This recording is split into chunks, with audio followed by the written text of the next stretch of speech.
Bonjour, aujourd'hui c'est le 30 septembre. Nous sommes toujours en train de méditer sur l'importance d'être un disciple du Christ Jésus, quelqu'un qui est né d'en haut. Et pour cela, je médite dans Philippiens chapitre 1 verset 11, où Paul dit que nous serons remplis du fruit de la justice qui est par Jésus-Christ pour la gloire de Dieu. Et donc depuis cet été, nous sommes en train de méditer dans tous les versets dans le Nouveau Testament où le mot justice de Dieu apparaît. Aujourd'hui, nous arrivons dans le chapitre 9 de Romains, dans le verset 30. Que dirons-nous donc? Les païens qui ne cherchent pas la justice de Dieu ont obtenu la justice, la justice qui vient de la foi 3 fois. Dans ce seul verset, le mot justice apparaît. La justice de Dieu étant donc une façon de penser, de réfléchir et de marcher qui est bonne, qui est selon Dieu.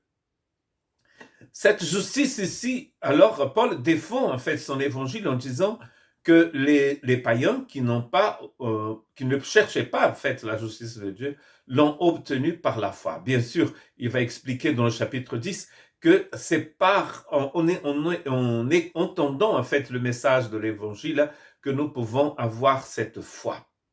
Dans le verset 31, il dit ceci: tandis que Israël, qui cherchait une loi de justice, n'est pas parvenu à cette loi.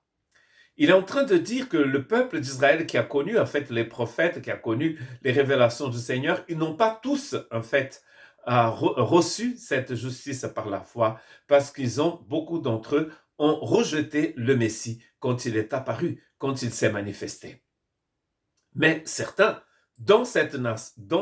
parmi les Juifs, ont en fait reçu la justice de Dieu parce que la première église dans le Nouveau Testament était composée entièrement de Juifs. Tous les premiers disciples du Christ étaient des Juifs. On va voir des exceptions, n'est-ce pas?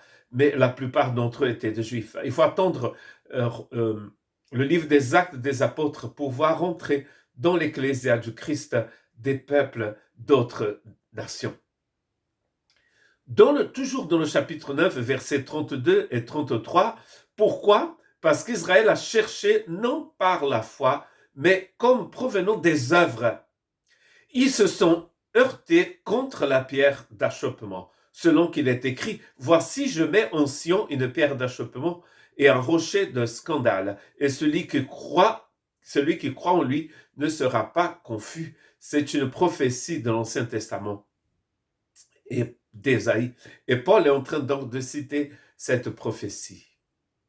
Quel est le souci avec le peuple et descendant d'Abraham? C'est que beaucoup pensaient que le fait d'être un descendant d'Abraham suffisait pour qu'ils puissent recevoir donc cette justice de Dieu. Alors que Paul est en train d'expliquer ici que c'est par la foi.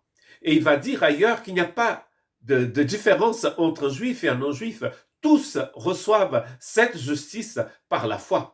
Et c'est d'ailleurs dans cet épître magnifique, l'épître aux Romains, où il va expliquer que le salut, c'est une justification par la foi. C'est une œuvre de Dieu et que nous la recevons par la foi. L'entrée dans la justice de Dieu ne peut être faite que par la foi. C'est-à-dire, vous acceptez ce que Dieu a fait. Vous acceptez ce que Dieu vous propose. Dieu réalise tout et vous rentrez dans cette justice magnifique par la foi. Nul ne peut penser, ni réfléchir, ni marcher comme Dieu le fait sans avoir reçu par la foi l'œuvre que Dieu vous a proposée. Que Dieu vous bénisse.